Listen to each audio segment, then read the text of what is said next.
we nos lanza primer dia di Aruba Caribaco Junior 2024. Caribaco to para Caribbean Badminton Confederation, kuta area di Caribe, tur isla din Caribe, país ng kuta border na laman di Caribe, Mexico, Colombia, Suriname, Guyana, etc. etc. Ito un junior tournament di U13, U13, U15, U17 y U19, boys and girls, in mixed. Total nos hay 158 participantes, di cual nos tienen 16 de Aruba a participar, participar acaba y sigue para la siguiente vuelta.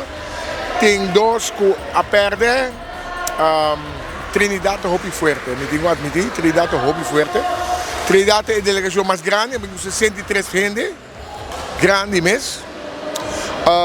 Dus ja, het een nível basta bom. No se train pero ya, nunca es suficiente, ¿no? Dus, por ejemplo, Trinidad, mi saco, Trinidad train 6 dias para semana.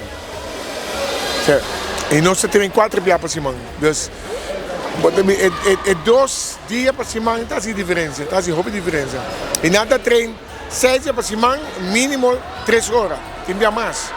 Nós treino 2 horas, 4 dias para semana. Badminton é um deporte hopi ligeiro. Als een matter of fact, badminton é racket sport mais ligeiro do mundo. Dus mais ligeiro que tennis, mais ligeiro que ping, mais ligeiro que padel. E é um deporte hopi fun. Você tem desordem de background, com ele não tem hopi entusiasmar, para nós vai para Nangana.